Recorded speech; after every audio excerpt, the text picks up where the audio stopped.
ओम पितृगणाय विद्महे जगतधारिणी धीमहि तन्नो पितरो प्रचोदयात्। ओम देवताभ्यो पितृभ्यश्च महायोगिभ्य एव च नमः स्वाहाय स्वधाय नित्यमेव नमो नमः। ओम आद्यभूताय विद्महे सर्वसेव्याय धीमहि शिव शक्ति स्वरूपेण पितृदेव प्रचोदयात्। हिंदू शास्त्रों के अनुसार हर महीने कृष्ण पक्ष के अंत में अमावस्या तिथि आती है। इस बार फाल्गुन अमावस्या 10 मार्च 2024 रविवार के दिन है। अमावस्या तिथि को रिक्ता तिथि माना जाता है, यानी कि इस तिथि पर कोई भी शुभ काम नहीं किए जाते हैं। अमावस्या तिथि पर रात में चांद नहीं दिखाई देता है। अमावस्या तिथि पर सूर्य और चंद्रमा एक ही राशि में गोचर करते हैं, जिसके कारण चंद्रमा कमजोर हो जाता है और मन में बहुत सारे नकारात्मक विचार आने लगते हैं। मन नेगेटिव चीजों की ओर ज्यादा अग्रसर हो जाता है। सूर्य और चंद्रमा के एक राशि में होने पर पितरों को प्रसन्न करने का भी ये एक अद्भुत दिन होता है, जिससे हमारे कार्यों के अंदर गति आती है और पितरों की कृपा से हमें नौकरी, व्यापार आदि में सफलता मिलती है। अमावस्या तिथि के स्वामी पितर माने गए हैं।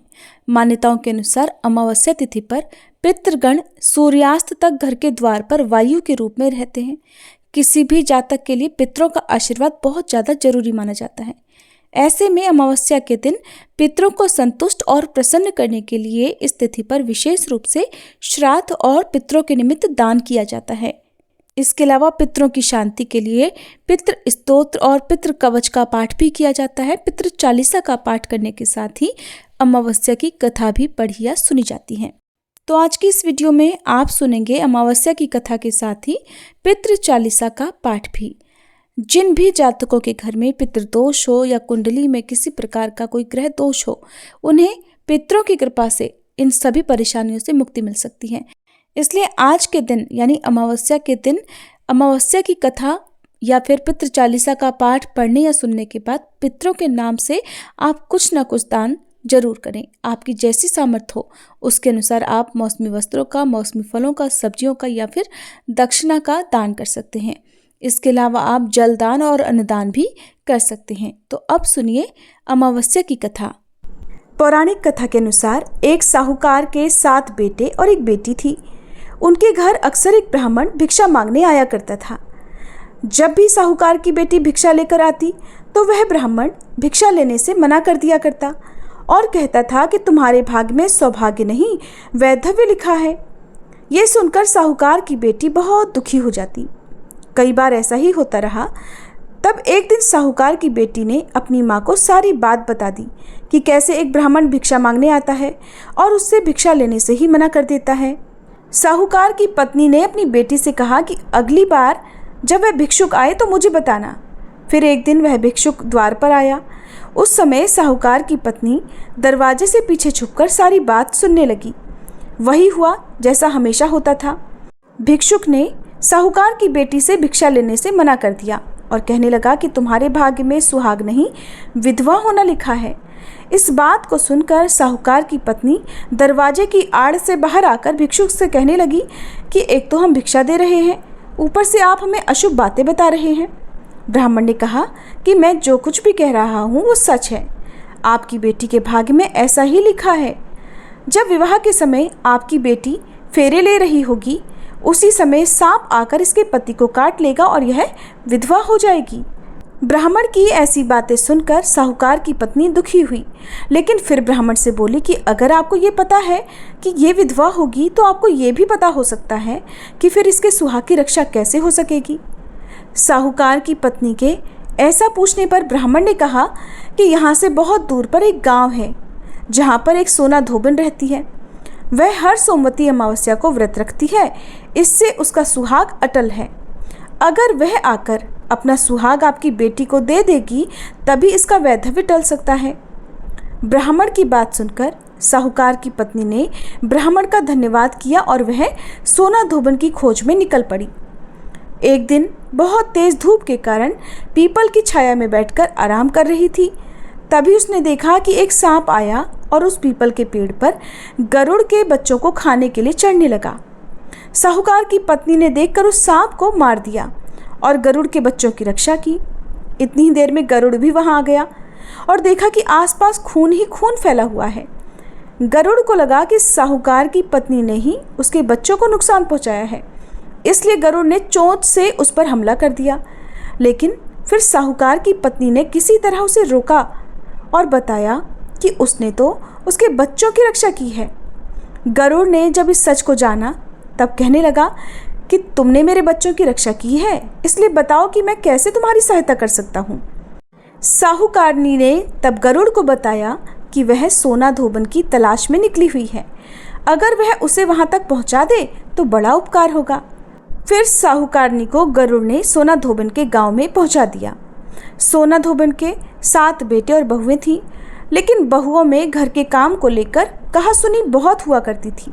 साहूकारनी को एक उपाय सूझा और वह हर रात जब सभी लोग सो जाते तो सोना धोबन के घर में चुपके से चली जाती और घर का सारा कामकाज करके निकल आती। कई दिनों तक ऐसा ही चलता रहा। तब एक दिन सोना धोबन ने सोचा कि अब मेरी बहुएं आपस में कहासुनी भी नहीं करती और घर का सारा कामकाज भी हो जाता है, आखिर ऐसा करता कौन है। ये सब जानने के लिए सोना धोबन छुपकर बैठ गई और सब कुछ उसने अपनी आंखों से देख लिया। काम करके जब साहूकारनी जाने लगी तब धोबन ने उसे पकड़ लिया और पूछने लगी कि तुम कौन हो और यहाँ इस तरह मेरे घर का काम करके क्यों चली जाती हो। साहूकारनी ने कहा, मैं सब बता दूंगी, लेकिन पहले वचन दो कि सारा सच जानने के बाद तुम मेरी मदद जरूर करोगी। सोना धोबन ने साहूकारनी को वचन दे दिया। साहूकारनी ने सारी बातें सोना धोबन को बता दी और अपने साथ चलने के लिए कहा। सोना धोबन साहूकारनी के साथ चल दी। जाने से पहले अपनी बहुओं से बोली कि मेरे लौटने तक हो सकता है तुम्हारे ससुर जी की मृत्यु हो जाए, लेकिन इनके शरीर को तेल में डुबोकर रखना, अंतिम संस्कार मत करना। सोना धोबन इस प्रकार चलते चलते साहूकारनी के घर आ गई और जब साहूकारनी की बेटी का विवाह हो रहा था तब फेरों के समय एक सांप लहलहाता हुआ चला आया। सोना धोबन ने उस सांप के आगे दूध और लावा रख दिया।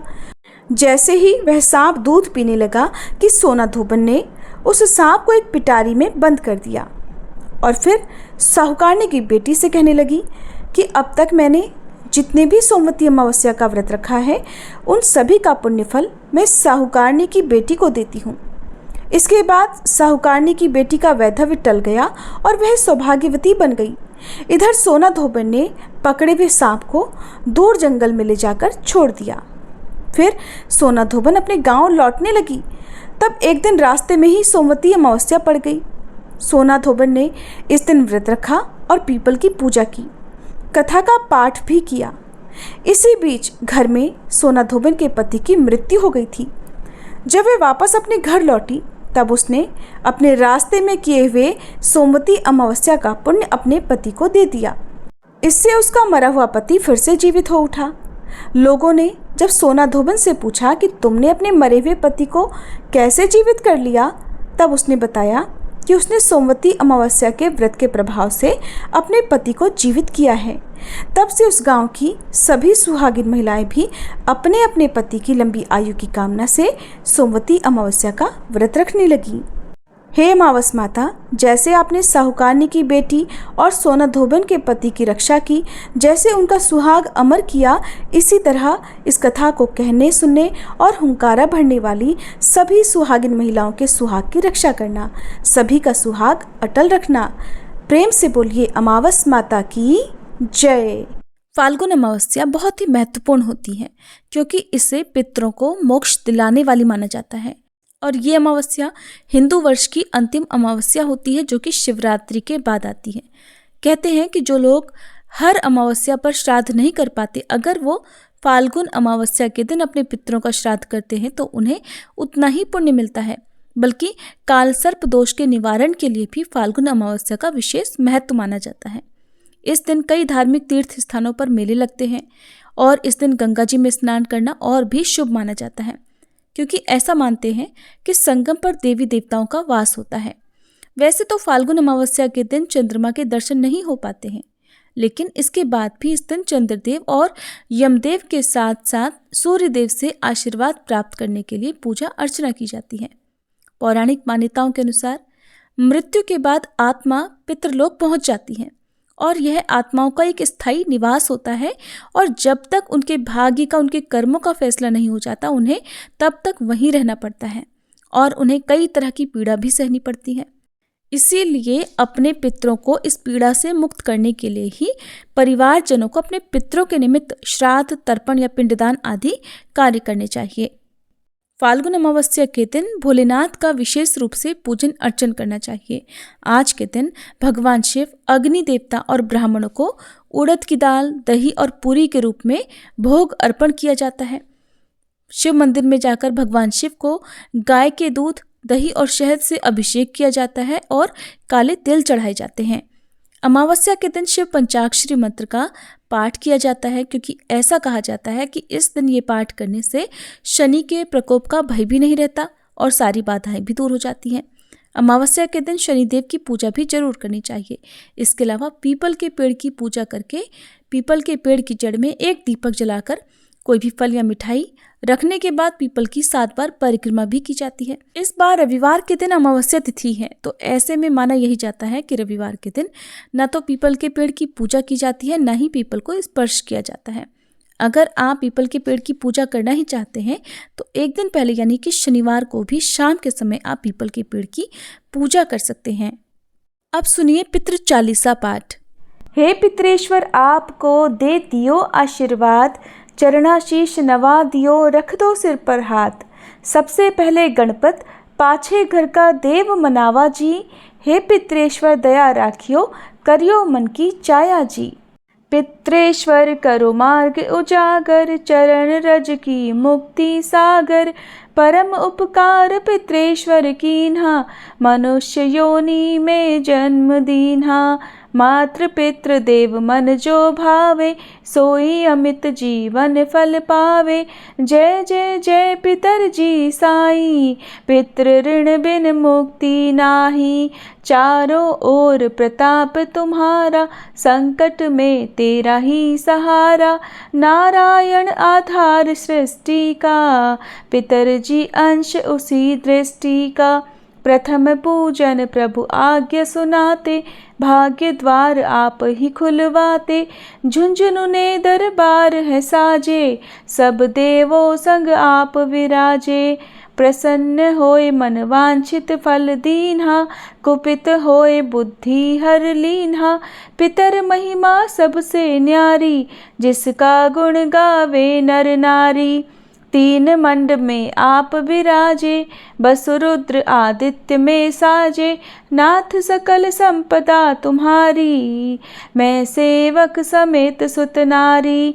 56 भोग नहीं है भाते, शुद्ध जल से ही तृप्त हो जाते। तुम्हारे भजन परम हितकारी, छोटे बड़े सभी अधिकारी।